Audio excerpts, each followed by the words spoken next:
Programme में आपको खुशामदीद कहते हैं। मैं असदुल्ला खान हूं। पीडीएम क़यादत का यह दावा है कि जो इस्तीफों का मामला है इस पर कोई इख्तिलाफ नहीं है। ये पॉलिसी, इस पॉलिसी पर तमाम जमातें पीडीएम में शामिल हैं जो वो एक पेज पर हैं। लेकिन ये पॉलिसी है क्या? ये इस्तीफों की पॉलिसी क्या है? क्या इस्तीफे मांग लिए हैं, ये इस्तीफे नहीं मांगे? क्या बिलावल साहब ने इस्तीफे मांग लिए हैं? क्या मुस्लिम लीग नून ने भी? मरियम साहबा की एक स्टेटमेंट ये भी आ रही थी कि हमने फॉर्मली अभी इस्तीफे नहीं मांगे हैं। पीपल्स पार्टी के कुछ लोग कह रहे हैं कि हमने इस्तीफे जमा करा दिए हैं, कुछ लोग कह रहे हैं हमसे मांगे जाएंगे तो हम जमा करा देंगे।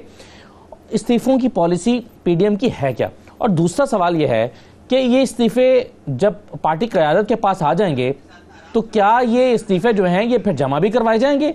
क्या ये स्पीकर तक पहुंचेंगे? और फिर अगला सवाल ये पैदा होता है कि अगर पहुंचेंगे तो क्या हुकूमत उसको कबूल कर लेगी, स्पीकर साहब उसको कबूल कर लेंगे? और अगर हो जाते हैं तो सियासी मंजरनामा क्या होगा? बिलावल साहब ने एक इंपॉर्टेंट बात की। उन्होंने कहा कि एहतजाज के हम दूसरे मरहले में दाखिल होने वाले हैं। अब दिलचस्प बात यह है कि अगर आपने इस्तीफे मांग लिए हैं और आप वो इस्तीफे जमा करा के ये यकीन रखते हैं कि निज़ाम खत्म हो जाएगा या हुकूमत खत्म हो जाएगी, तो फिर दूसरा मरहला कैसा? फिर दूसरे मरहले में आप दाखिल क्यों हो रहे हैं? ये हम अपोजिशन के रहनुमाओं से पूछेंगे। और फिर ये भी कि अगर दूसरे मरहले में आप जा रहे हैं तो दूसरा मरहला क्या है? क्या ऐसे ही जलसों का सिलसिला चलता रहेगा, ये दूसरा मरहला है, या कुछ और आप करने वाले हैं? इस पर आज हम अपने प्रोग्राम में गुफ्तगू करेंगे। और एक इंपॉर्टेंट चीज़ है जिस पर आज हम प्रोग्राम में बात करेंगे वो है वजीरों के कलमदान की तब्दीली। ये तब्दीली क्यों हुई है? अगर वजारत रेलवे इतनी अच्छी चल रही थी तो शेख रशीद साहब को क्यों हटाया गया? और अगर वो अच्छी नहीं चल रही थी तो उनको हटा के इतनी अहम जिम्मेदारी क्यों दी गई? इसी तरह से बाकी वज़रा के बारे में भी है। तो प्रोग्राम को शुरू करते हैं। मेरे साथ कमल शोजब मौजूद हैं, पाकिस्तान तहरीक इंसाफ के रहनुमा हैं, MNA। कमल साहबा बहुत शुक्रिया। बिलाल यासीन साहब हमारे साथ मौजूद हैं, मुस्लिम लीग नून के रहनुमा हैं। बिलाल साहब बहुत शुक्रिया। शैला रजा मुझे ज्वाइन कर रही हैं, पाकिस्तान पीपल्स पार्टी के रहनुमा हैं। और इरशाद अहमद आरिफ साहब हमारे साथ मौजूद हैं, सीनियर तजज़ियाकार हैं। बिलाल यासीन साहब, सबसे पहले मुझे बताइए क्या पॉलिसी है? इस्तीफे मांगे हैं अपने लोगों से आप लोगों ने या नहीं मांगे हैं अभी? देखें, मैं तो आपका शुक्रिया अदा करता हूँ कि आपने मुझे यहाँ पे पीपर पे लिया। इस वक्त हम मीनार पाकिस्तान में हैं और जो 13 दिसंबर को जो एक शानदार जलसा होने जा रहा है पीडीएम का, उसके यहाँ पे अरेंजमेंट्स देख रहे हैं। तो हम तो शायद यही समझ रहे थे भाई कि ये जो इमरान खान साहब हैं इनका मुकाबला पीडीएम के साथ और अपोजिशन के साथ है, मगर हमें यहाँ पे आके जब जो ग्राउंड रियलिटीज हैं वो कुछ मुख्तलिफ निकली और पता चला कि इमरान खान साहब तो कुर्सी वालों के साथ लड़े हैं, वो तो माइक साउंड सिस्टम वालों के साथ लड़े हैं, वो तो ट्रांसपोर्ट वालों के साथ लड़े हैं, वो तो जो खाना मेजबानी एक रवायत है, ट्रेडिशन है लाहौर की कि जो लाहौरी हैं वो अपने मेहमानों को तवाज़ो किया करते हैं, वो तो जहाँ पे खाना खाया मरियम नवाज साहब उन पे FIR दे रहे हैं। यहाँ पे तो हालात ये हैं। मगर मैं आपके थ्रू जरूर ये कहना चाहता हूँ कि ऐसा शानदार ये तारीखी मुकाम है मीनार पाकिस्तान। हम इस वक्त भी हम मीनार पाकिस्तान के साए तले बैठे हैं। हमारे साथ बहुत से सैकड़ों की तादाद में जो कारकुनान हैं मुख्तलिफ पार्टी से, यहाँ पे पीपल्स पार्टी के, ANP के, JUIF के, जिम्मेत अजीज के, हमारे PMLN के बहुत से मेंबरान असम्बली यहाँ पे मौजूद हैं। क्या ये 30 अक्टूबर से बड़ा जलसा होगा बिलाल यासीन साहब? सर ये 30 अक्टूबर 2011 करेगा, नई तारीख रकम करेगा। मैं आपके थ्रू ये कहना चाहता हूँ कि जो खान साहब की जो सियासी परवान था इसी ग्राउंड से हुआ था और हम उसे सियासी तौर पे यहाँ पे। अच्छा बिलाल साहब, अगर आपने वो जो मेरा सवाल था बुनियादी उसका जवाब ना दिया इस्तीफों वाला, तो फिर कंफ्यूजन और बढ़ जाएगी। लोग वाकई समझेंगे कि कंफ्यूजन है, पता नहीं है इस्तीफे आ रहे हैं या नहीं आ रहे। जो मेरा आपको सवाल था उसका जवाब दे दीजिए। क्या इस्तीफे मांग लिए गए हैं, जमा हो रहे हैं? मैं अर्ज कर रहा हूँ जी, ऐसा है कि हमें ऑफिशियली अभी किसी ने नहीं कहा कि जी आप रिजाइन करें, मगर हम अपने रिजाइन अपनी जेबों में लिए फिर रहे हैं। जिस बंदे ने भी, तो जब आपसे कहा ही नहीं था आप क्यों लिए फिर रहे हैं? हम अपने यहाँ पे अरेंजमेंट्स में यहाँ पे बिजी हैं, हमें थोड़ा सा भी इशारा होएगा, हमें कोई मसला नहीं है। जिस बंदे ने भी सियासी तौर पर जिंदा रहना है। चलिए, अभी तक आपको सिर्फ मीडिया से पता चल रहा है कि कोई बातें चल रही हैं। अच्छा, मुझे कमल साहब ये बताइए, ये मुल्तान के जलसे के बाद हुकूमत ने अपनी वाज़ेह पॉलिसी दी कि जलसा रोका नहीं जाएगा। अब जलसा तो नहीं रोक रहे हैं, आप होने तो दे रहे हैं, लेकिन बहरहाल ये बदनामी जरूर मोल ले रही है हुकूमत के छोटे छोटे लोगों के खिलाफ, ये साउंड सिस्टम वाले के खिलाफ, वो जहां बैठ के खाना खाया उसका होटल सील कर दिया। इससे इंतकाम की बू आ रही है। ऑप्टिक्स के एतबार से देखा जाए तो ये ऐसा लगता है कि वाकई आप जलसा आपको बहुत नागवार लग रहा है और आप उसमें रुकावटें डालने की कोशिश कर रहे हैं। अब जलसा जब होना ही है, आपने होने देना ही है, तो ये बदनामी क्यों मोल ले रहे हैं? बिस्मिल्लाहिर्रहमानिर्रहीम। Thank you very much Asad. देखिए, मैं दहानी करा देती हूँ, वज़ीर आज़म की स्टेटमेंट आपको दोबारा दोहरा के दे देती हूँ। वज़ीर आज़म इमरान खान साहब ने आज से 4-5 दिन पहले एक निजी TV के चैनल को इंटरव्यू में बताया था और बड़ा क्लियरली बताया था कि इस वक्त जो है ये जो किताब है ना मेरे हाथ में, इसको कहते हैं कॉन्स्टिट्यूशन 1973 का, और इसका क्रेडिट लेते हैं ये बहुत सारे, अभी शाला रजा साहिबा की जमात बहुत ज्यादा इसका क्रेडिट लेती है। इसके मुताबिक भी अगर आप चलते हैं, आपकी मशीनरी और पूरा मुल्क इसके मुताबिक चलता है, लोगों की फरमाइशों के मुताबिक नहीं चलता है। कोरोना का एक लॉ है जो इन प्लेस है और वो किसी को सबके लिए वो बराबर है। अगर आप उसकी वायलेशन करेंगे, और मैं वजीर आजम की बात रिपीट कर दूं, उन्होंने कहा हम इस वक्त कोरोना का टाइम है, पेंडेमिक फैला हुआ है, लोगों की जानें ज्यादा कीमती हैं, इसलिए हम इन्हें बाज़ाब्ता तो इजाजत नहीं दे रहे, लेकिन अगर इन्होंने करना है जरूर कर लें। लेकिन उन्होंने साथ ये बात उस वक्त बताई थी कि जो जलसे में स्पॉन्सरशिप देने की कोशिश करेगा, इंतजामात देने की कोशिश करेगा, तो उनके खिलाफ जो लॉ कहता है वो मशीनरी हरकत में आएगी और वो अपना काम करेगी। तो आप मुझे सिर्फ बता दीजिए, क्या इस जलसे के कोई मकासद हैं? आज तक आपको कोई कंक्रीट बात समझ आई हो, कोई अच्छी तकरीर पता चली हो? घिसे पिटे जुमले हैं वो, मैं और मेरा खानदान के ड्रामे ही नहीं खत्म होते। वो जो नई अभी आई हैं सियासत में मोहतरमा, कभी वो कोई बात करती हैं।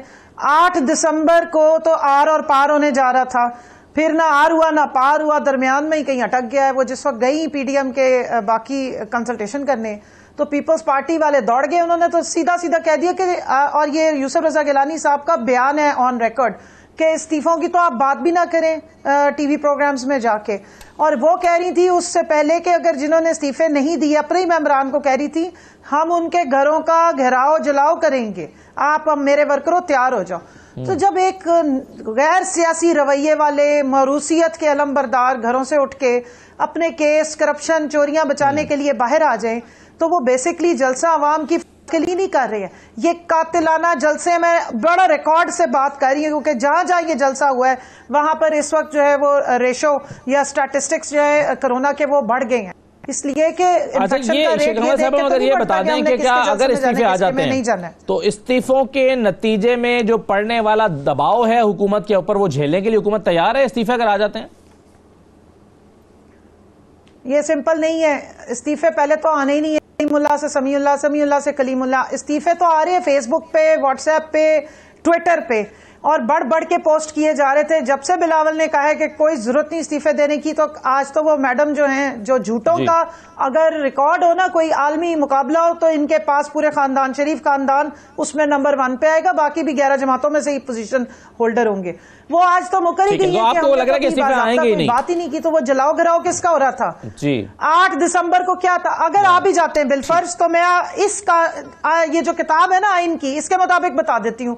कोरम पूरा करने के लिए, क्योंकि मैं असेंबली में बैठती हूँ, 84 बंदे, 84 आपको नंबर चाहिए होता है, ये सारे मिलके भी इस्तीफे दे दें तो कानून ये कहता है कि पहले तो वो एक प्रोसेस है। इस्तीफे आपने मौलाना फजलुर रहमान को देने, वो किसी जगह के स्पीकर लगे हुए, कौन सी असेंबली का स्पीकर है मौलाना फजलुर रहमान?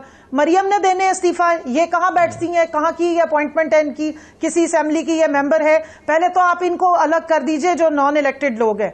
इलेक्टेड लोग इनके साथ चलने को तैयार नहीं, इस्तीफे देंगे, उसका एक प्रोसेस होता है, वो वेट होते हैं, वो आपने नेशनल असेंबली और अपनी रिस्पेक्टिव सूबाई असेंबली के स्पीकर्स के हवाले करने होते हैं, जमा कराने होते हैं, उनको वेट किया जाता है, उसको कंफर्म किया जाता है, और उसके बाद फिर इस्तीफों के ऊपर जो है वो कार्रवाई अमल में लाई जाती है। और ये प्रोसेस इंशाल्लाह ताला आज आप लिख के रख लें, 2023 में जाके कंप्लीट होगा इनसे। इससे पहले की डेट मुझे नजर नहीं आ रही, क्योंकि जो हवाई किले बहुत सारे सवालों का जवाब सारी परेशानी सेनेट के इलेक्शन की।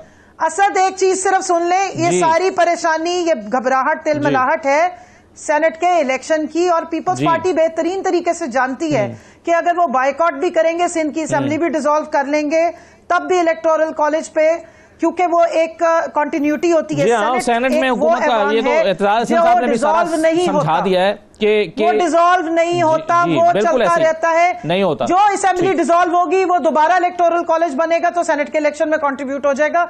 अपने पांव पे ये कुल्हाड़ी मारने नहीं लगे। मैं आज आपको चैलेंज कर रही हूँ, 2023 तक भी अगर इन्होंने वाकई इस्तीफे किसी स्पीकर को जाके जमा करा के और असेंबलियों से बाहर निकल गए, मैं 2 रकात नफिल शुक्राने के पढ़ूंगी, आपके सामने बिठा के पढ़ूंगी। अच्छा चले, मैं समझा आप कहने वाली अगर इन्होंने इस्तीफे दे दिए तो मैं आपको बता रही हूं कि मैं भी इस्तीफा दे दूंगी। मैं समझा कि आपको इस तरह का बड़ा ऐलान करने लगी हैं। इरशाद साहब, ये क्या मामला है? ये ऐसा लगता है कि बड़ी प्री मैच्योर सी बात हुई, दावा हुआ, इस्तीफे मांगे गए या उसकी बात हुई और फिर पीडीएम ने बैठ के फैसला किया नहीं ये प्री मेच्योर सी बात हो गई है, हमें पीछे हटना पड़ जाएगा, यह भी ना करें, इसको रोक दें। तो ये क्या हुआ, आप इसको कैसे देखते हैं इस सारे मामले को? देखिए ये असद साहब, ये डे वन से इशू मौजूद है, पार्टियों के अंदर इख्तलाफात मौजूद हैं, कोई माने या ना माने। पीपल्स पार्टी सियासत में सबसे बड़ी अमलियत पसंद पार्टी रही है, क्योंकि उसको एक तजर्बा हुआ ख़ास तौर पर 77 का और 85 का। 77 में उन्होंने देखा कि महाज़ारे अगर बढ़ जाए हुकूमत और अपोजिशन के दरमियान तो उसका क्या नतीजा निकलता है, और 85 में उन्हें तजर्बा हुआ कि अगर एक इलेक्शन या एक जो पॉलिटिकल प्रोसेस है एक दफ़ा पार्टी मिस कर जाए, एक ट्रेन मिस कर दे, तो उसके क्या नतीजे निकलते हैं। तो इसलिए पीपल्स पार्टी अगर मोहतात है तो ये उसका जमहूरी रवैया है, इसको बजाय इसके कि गवर्नमेंट इसको किसी और अंदाज में ले, उसको चाहिए कि इसको अप्रिशिएट करे कि एक जमात ऐसी मौजूद है पीडीएम में जो इस प्रोसेस को और जो पॉलिटिकल प्रोसेस है, जो डेमोक्रेटिक प्रोसेस है, उसको डिरेल नहीं करना चाहती और इस जज्बे की कदर करनी चाहिए। एक तो सवाल का जवाब ये है। दूसरा ये है कि ये जो मौलाना फजलुर रहमान हैं या मरीम नवाज़ साहबा हैं या नवाज शरीफ साहब हैं, उनके बारे में ये सोचने समझने की ज़रूरत है कि उनका स्टेक क्या है। वो तीनों जो हैं असम्बली से बाहर हैं और समझते हैं कि अगर एक तजर्बाकार सियासतदान के तौर पर मियाँ साहब भी समझते हैं और फजलुर रहमान भी समझते हैं कि अगर इमरान ख़ान अपनी टर्म मुकम्मल करते हैं और कुछ डिलीवर करते हैं, वो जो भी कहते रहें नाअहल, नालायक, सिलेक्टेड, ये वो, लेकिन वो समझते हैं कि मुल्क अगर सही डगर पे चल पड़ता है, मईशत बेहतर हो जाती है, बुनियादी नोयत की कुछ चीज़ें हो जाती हैं, डैम जो हैं वो नज़र आना शुरू हो जाता है कि 2 डैम्स पर काम हो रहा है, तो फिर अगला इलेक्शन भी इमरान ख़ान का होगा और हमारे लिए स्पेस कम हो जाएगी। तीसरी चीज़ जो है वो सेनेट का इलेक्शन है, जिसका कमल भी जिक्र कर रही हैं। जब भी इस मुल्क में सेनेट के इलेक्शन होते हैं तो एक अजीब सी हिजानी कैफियत पैदा हुआ करती है, कोई भी इलेक्शन जब भी हुआ है। तो ये तीनों चीज़ें ऐसी हैं जिसकी वजह से नंबर 1 ये है कि इस्तीफ़ों के मामले पर इत्तेफाक राय नहीं है। ये इत्तेफाक राय तो शायद हो जाए कि जी इस्तीफ़े जो हैं अपनी अपनी क़यादत के पास जमा करा दें, और वो इसलिए नहीं होगा कि वो इस्तीफ़े आगे जमा कराए जाएंगे स्पीकर को, वो इसलिए होगा कि हुकूमत पर और उन इदारों पर जो हुकूमत के पीछे खड़े हैं, जो आइनी तौर पर उनको पीछे खड़े होना चाहिए, उनका आइनी फ़र्ज़ बनता है। यानी अजीब व गरीब सूरत हाल है कि एक तरफ ये कहा जाता है, ये दावा किया जाता है कि माजी में जो इदारे थे वो हुकूमतों को नहीं चलने दे रहे थे, और इस दफ़ा जो इदारे हुकूमत को चलने दे रहे हैं, हुकूमत को सपोर्ट कर रहे हैं, जो अपना आइनी और कानूनी फ़र्ज़ अदा कर रहे हैं, उनको ताने दिए जा रहे हैं, उनको रोका जा रहा है। तो ये अजीब व गरीब एक तज़ाद है जिसकी वजह से अवाम के अंदर साख मजरू हो रही है पीडीएम की। तो इसलिए ये सेनेट का इलेक्शन है और वो इस्तीफ़ों का मामला है। ये इस्तीफ़े क़यादत के पास भी जमा हो जाएंगे दबाव लाने के लिए, ना ये कि पेश करने के लिए, क्योंकि पेश करने की सूरत में दबाव आ रही है ना। लेकिन एक बात से तो ये हुकूमत तो इतनी, लेकिन एक कौन सा कह रही है सर कि ये 2023 तक नहीं मुकम्मल होगा? नहीं, लेकिन एक बात मैं कहूँगा, ये जो हुकूमत का अंदाज़ है, अंदाज़ बयां है कि जी हमें कोई फ़र्क नहीं पड़ता, अगर ये इस्तीफ़े दे दें वाक़यातन, ये स्पीकर को जमा करा दें, तो इससे सियासी बहरान आएगा। कानूनी और पार्लिमानी सूरत हाल जो भी हो वो बिल्कुल उससे हुकूमत नहीं जाती, लेकिन सियासी बहरान पैदा होगा, इसका इदराक हुकूमत को भी होना चाहिए। ये अगर 160 या 150 इस्तीफ़े आते हैं तो ये नहीं हो सकता कि कुछ भी ना हो, सियासी बहरान हो जाएगा। ठीक कह रहे हैं। छोटा सा ब्रेक ले लेता हूँ, ब्रेक से वापस आते हैं जी हमारे साथ।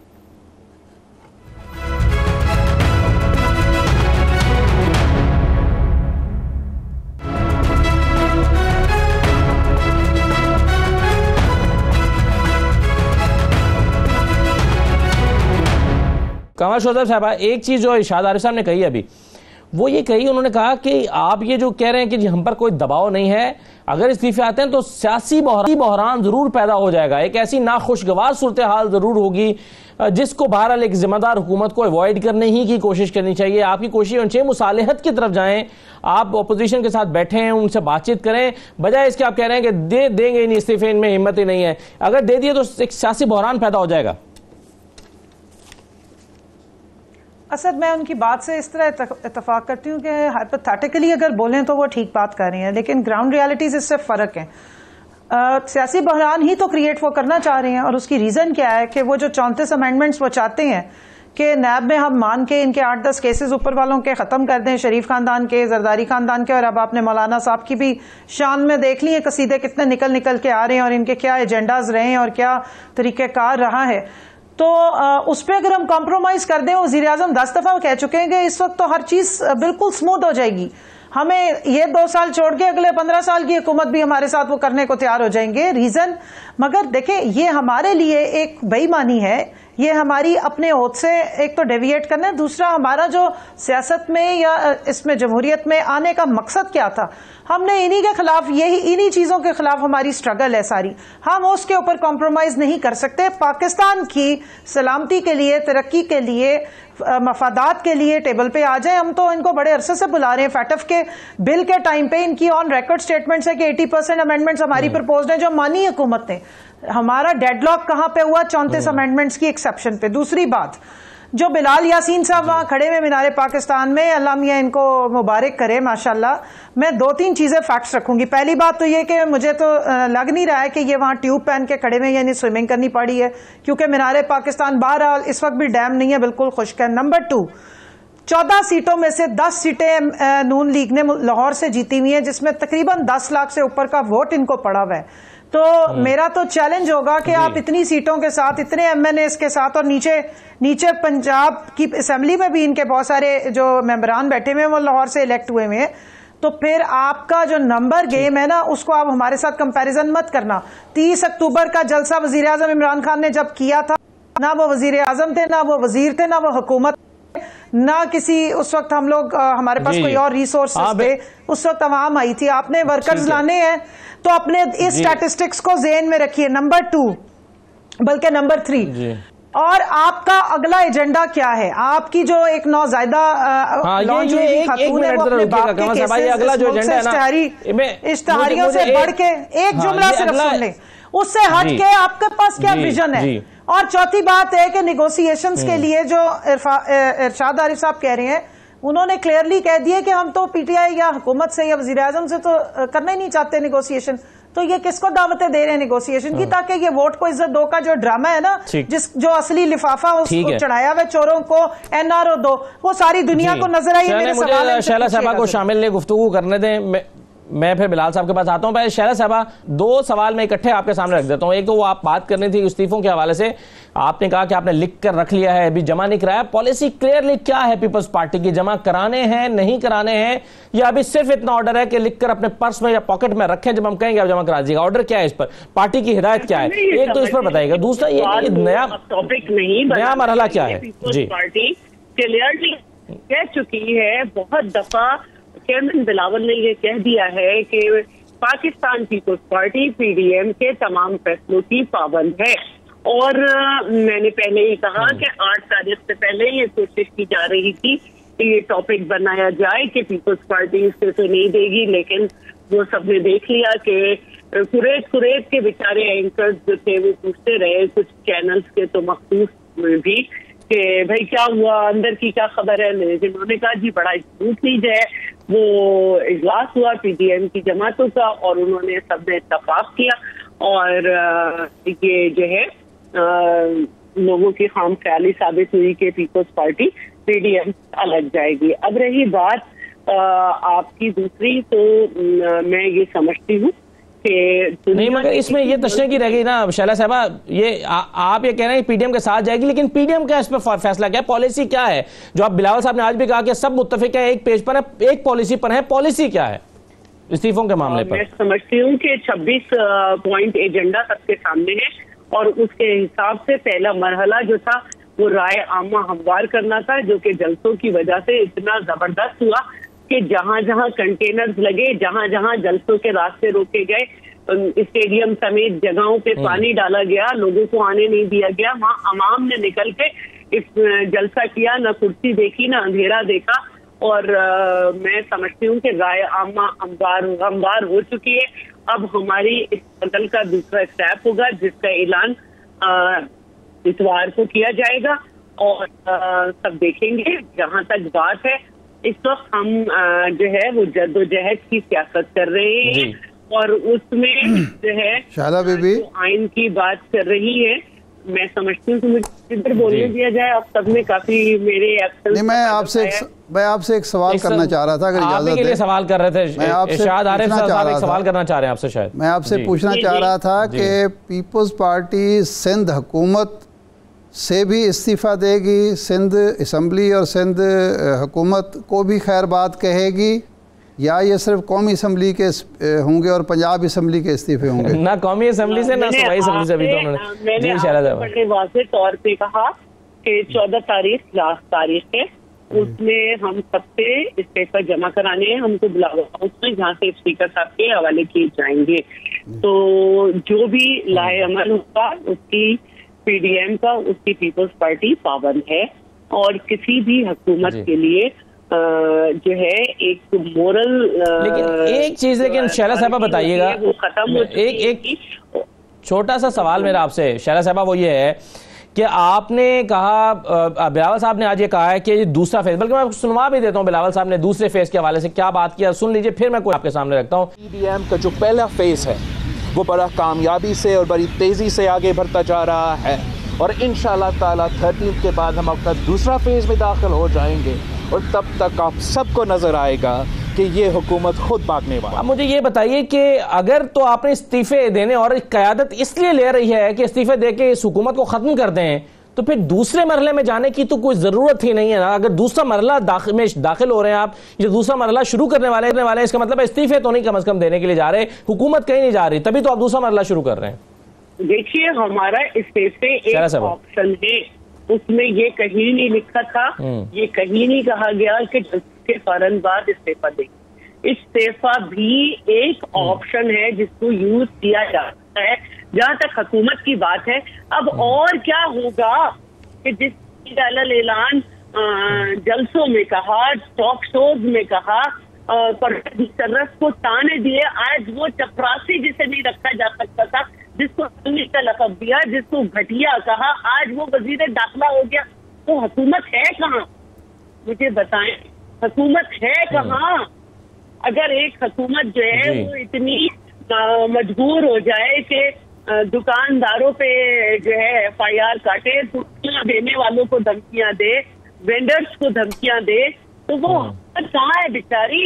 वो तो चीख रही है बस 50 तर्जुमान है और खुद है, इसके अलावा कुछ दानिशोर हैं जो कि बैठे हुए जो अपने ताई तज्जिए कर रहे हैं। मैं ये उनसे पूछना चाहती हूँ कि आइन का कौन कह रहे हैं कि हम आइन को नहीं मानते? हम तो आइन को मानते हैं, 18वीं तरमीम को भी मानते हैं, सबको मानते हैं, लेकिन मुझे बताएं कि एक दुनिया में कहीं हुआ है कि ऑपोजिशन की तमाम पार्टीज एक एजेंडा बनाए, क्योंकि जो हुकूमत है वो नालायक है, उसमें फैसला करने की सलाहियत नहीं है, वो डिलीवर नहीं कर रही, उसमें कोई रिलीफ नहीं दिया। सही, ये बातें ठीक है, चले आपसे, मगर जो उसके सामने इस्तीफा दे दे एक ही दिन में, सारी दुनिया में अगर किसी मुल्क में हो तो वो इमरान खान जो ये कहते थे कि 200 लोग, तो मैं तो ये बता देना चाहती हूँ कि जहां हमारी सीटें नहीं है वहां से लोगों ने निकल के मुल्तान में हमारे जलसे को क्यों कामयाब किया कि उन्हें अब सिर्फ ऑपोजिशन नजर आती है जिससे वो इत्तेफाक करते हैं, हुकूमत का सिर्फ भूख चाट। ठीक है, राइट जी। चले बिलाल यासीन साहब, मुझे दो सवाल आपसे करने हैं। एक तो ये कि आप यहाँ ग्राउंड में अब पानी है, जलसा हो रहा है, नहीं हो रहा, बाहर हो रहा है, अंदर हो रहा है, सड़क पे हो रहा है, कहाँ इंतजाम हो रहे हैं, साउंड सिस्टम के क्या हुकूमत अरेंज होने दे रही है या सबको अंदर डाल देगी या FIRs कट रही हैं? क्या आप कह रहे हैं जलसा भी हर हाल में होगा, हुकूमत होने भी नहीं दे रही? क्या हो क्या रहा, आप ग्राउंड पे खड़े हैं? देखिए, मैं तो ये यकवस्ता जो सर्दी में यहाँ पे ग्राउंड में मौजूद हूँ। मेरे साथ सैकड़ों कारकुनान यहाँ पे मौजूद हैं और हमने कह दिया है कि 10 बजे हमारे पूरे लाहौर के जो कारकुनान हैं यहाँ पे पहुँचेंगे जलसागाह में। जलसा होगा और जलसा ऐसा शानदार होगा कि जो इस तारीखी जगह पे एक नई तारीख रकम करेगा। दूसरी मैं गुजारिश करना चाहता हूँ कि आपने कहा जलसा तो 13 तारीख को है। मरीम नवाज शरीफ साहबा ने 2 दिन राउंड किया है लाहौर का, हर गली मोहल्ले हर चौराहे में जलसा हुआ है और शानदार किस्म पे जलसा हुआ है। आप मीडिया के लोगों ने भी बड़ी कवरेज दी है।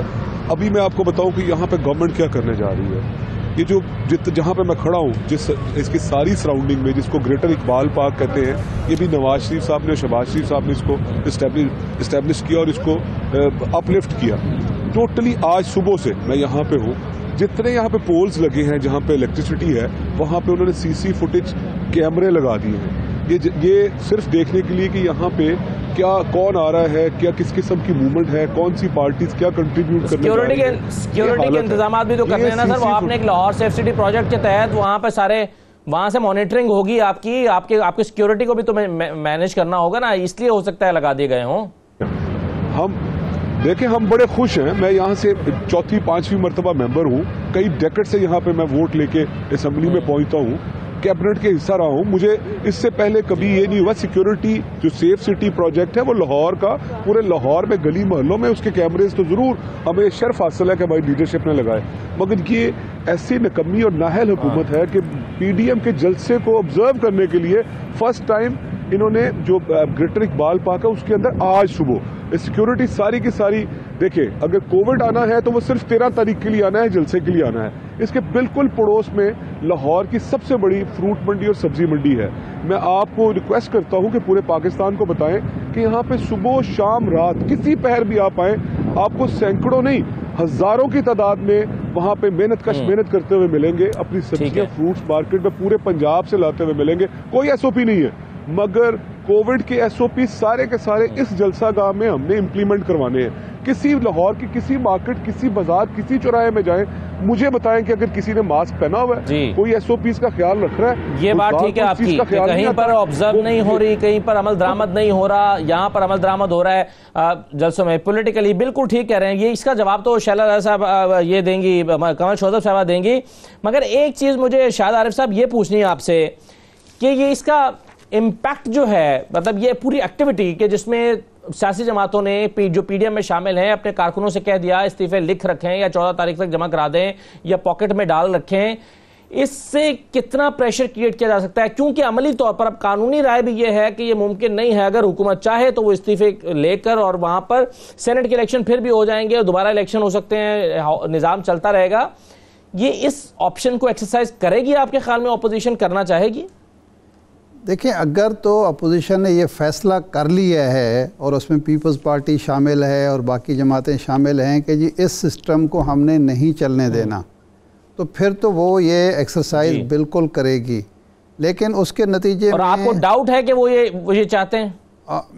नहीं, मुझे ये है कि पीपल्स पार्टी के बारे में मेरा ख्याल है कि वो सिस्टम को डिरेल नहीं करना चाहते, और मुस्लिम लीग नून में भी बहुत सारे लोग ऐसे हैं जो इस सिस्टम को डिरेल नहीं करना चाहते। जलसे करना अपोजिशन का आइनी हक है, लेकिन वो अवाम की सेहत पर, अवाम की ज़िंदगी से खेल कर नहीं होने चाहिए। ये एक उसूली बात है। ये फ़ैसला ना इमरान खान को करना चाहिए, ना मियां नवाज शरीफ को, ना मरीम नवाज साहिबा को कि जी कोविड जलसों को मुतासर करता है या नहीं करता। ये तिब्बी माहिरीन अगर कहते हैं कि सोशल डिस्टेंसिंग ज़रूरी है, SOPs पर अमल दरामद ज़रूरी है, मास्क ज़रूरी है, तो उस पर अमल दरामद हुकूमत का फ़र्ज़ है, कराना चाहिए, हर कीमत पे कराना चाहिए। रूल ऑफ लॉ इस मुल्क में होना चाहिए।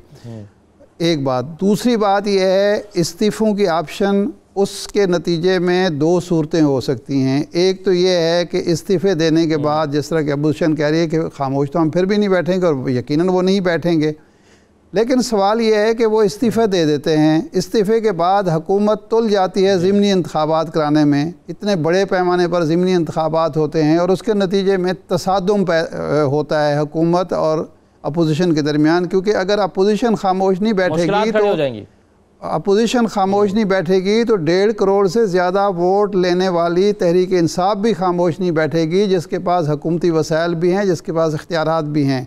तो क्या 1977 की तरह अपोजिशन एक ऐसी महाजाराई में ले जाना चाहती है मुल्क को और इस सिस्टम को कि जिसका नतीजा ना अपोजिशन के लिए खुशगवार हो ना हुकूमत के लिए। इमरान खान को आप निकालना चाहते हैं, हुकूमत को फारिग करना चाहते हैं, या जमहूरियत जो बुरी भली जैसी भी है उसको फारिग करना चाहते हैं।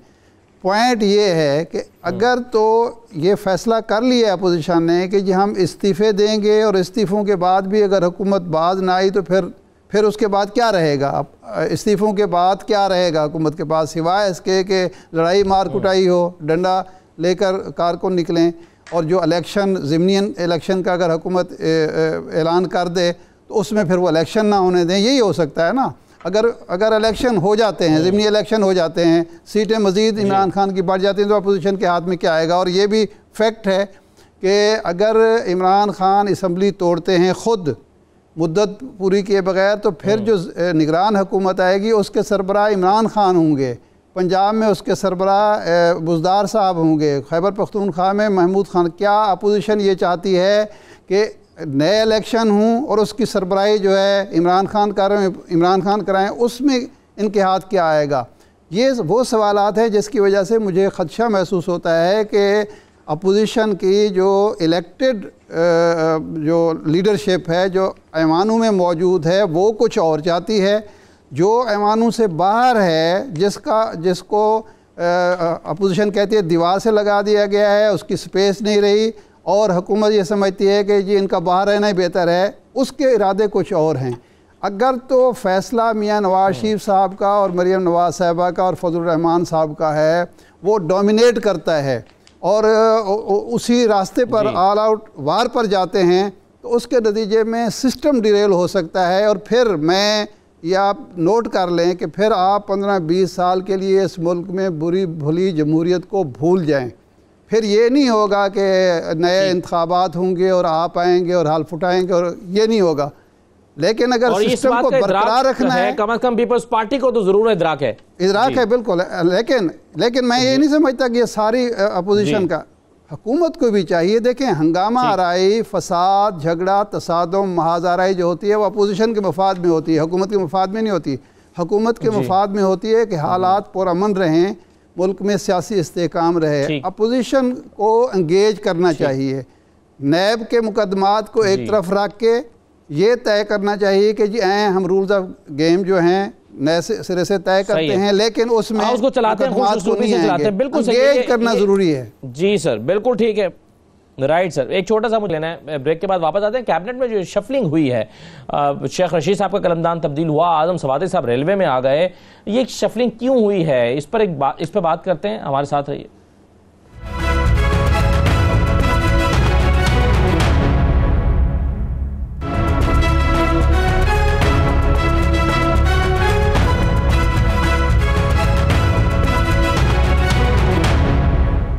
दोबारा आपको खुशामदीद कहते हैं। कैबिनेट में शफलिंग के हवाले से शाहिद खाकान अब्बासी साहब ने तबसरा किया है। उन्होंने क्या कहा है, पहले आप ये सुन लीजिए, फिर मैं कमल शोजर साहबा के सामने सवाल रखता हूँ।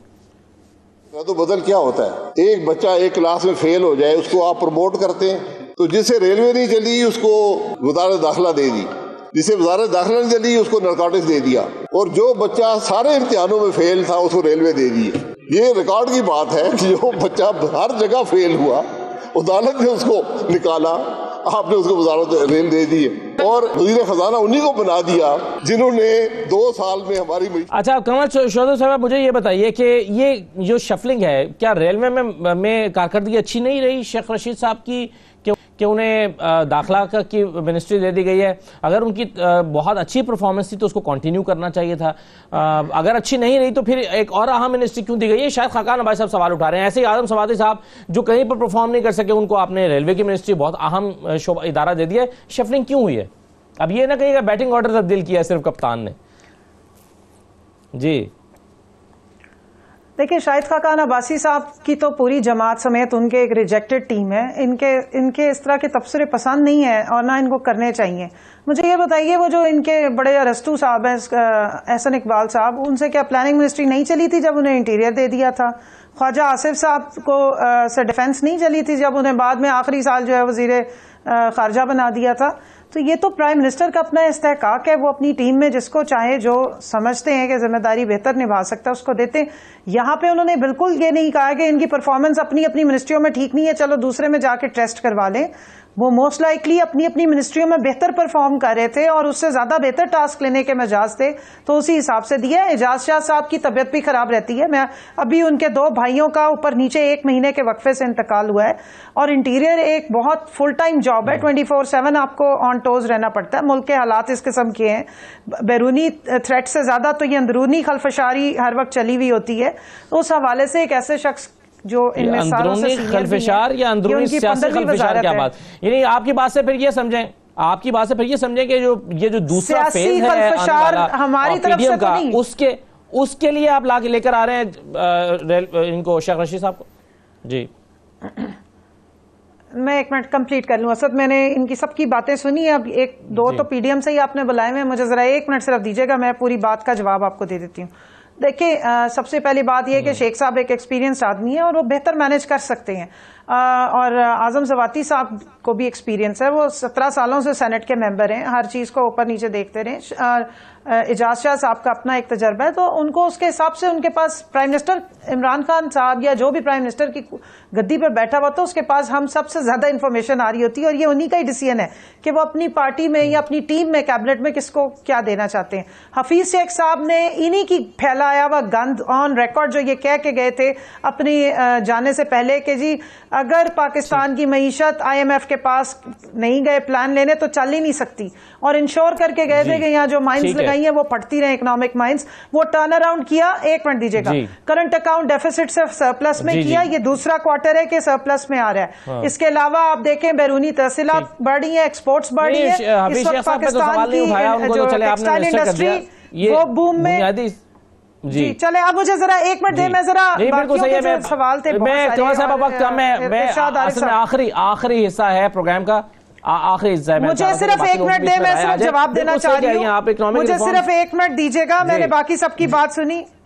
मैं सिर्फ इतना बता दूं, जो इन्होंने कहा कि इलेक्शन अगर एकदम से करवाने पड़े, ये सेक्शन 130 है 2017 का एक्ट इलेक्शन कमीशन का, जो इन्होंने ही बनाया था उस वक्त, ये ज़हन में रख के कि इनको शायद कभी ये मौका नहीं मिलेगा, और PTI क्योंकि बाहर गई थी, उसके मुताबिक आपको ये कोई इस किस्म का बहरान भी नहीं होगा, और 60 दिन होते हैं, वो डिपेंड करता है, आप फेजेस वाइज इलेक्शन करवा सकते हैं। ये इस्तीफे देने वाले बने, अगली बातें हम पे छोड़ दें, कोई बहरान नहीं होगा। चले, ये आप इरशाद साहब की, और दूसरी बात ये है, एक चीज और सुन लें, ये नालायकी निकम्मेपन के ताने हमें ना मारे इनके। बिलावल ने आज कहा है कि अभी मैं सेंट्रल एग्जीक्यूटिव कमेटी के पास जाकर डिस्कशन करूंगा इस्तीफों पे। अब ये इनका जो चांस था ना, वो गोल गोल घूमना शुरू हो गया, इनको पता लग गया कि इस्तीफे निकल गए तो हमारे लिए तो उससे ज्यादा आइडियल कंडीशन ही कोई नहीं होगी। इनकी मौजूदगी में लेजिस्लेशन नहीं होती, इनके जाते ही हो जाती है। नहीं, मैं तो जी शाह साहब, जी बिल्कुल, मैं इस बात से इत्तेफाक करता हूं कि शेख रशीद साहब को इसलिए जो है इंटीरियर मिनिस्ट्री नहीं दी गई कि वो रेलवे नाकाम हो गए। मैं तो समझता हूं ये एलिवेशन है तीनों की, यानी ये जो शेख रशीद साहब को रेलवे की मेरे ख्याल है अच्छी परफॉर्मेंस या ओवरऑल परफॉर्मेंस देख के खान साहब ने समझाया कि एजाज शाह से बीमार भी हैं, तो मेरा ख्याल है ये एलिवेशन है, ये मैं नहीं समझता कि नाअहली की वजह से। और इसी तरह वो उनको, तो आजम सवाती साहब को किस चक्कर में एलिवेशन दी गई है? अगर चले शेख रशीद को परफॉर्मेंस की बुनियाद पर दे दी, आजम सवाती कैसे रेलवे में? उनके नुक्ता नज़र से देखें, उनके नुक्ता नज़र से वो बेहतर परफॉर्म कर रहे होंगे, वरना रेलवे जैसी अहम वजारत जो है एक ऐसे शख्स को क्यों दिया जाती जिसकी कारकर्दगी से इमरान खान मुतमईन ना हो। अल्लाह खैर करे, रेलवे पे अच्छा वक्त आए। रेलवे बड़ा ट्रिकी सा शेख रशीद साहब ने ML1 का प्रोजेक्ट कंप्लीट, ML1 का पूरा प्रोजेक्ट जो है वो कंसेप्चुलाइज हो गया, वो एग्जीक्यूशन के मरहले पे दाखिल हो गया। ये शेख साहब का क्रेडिट है।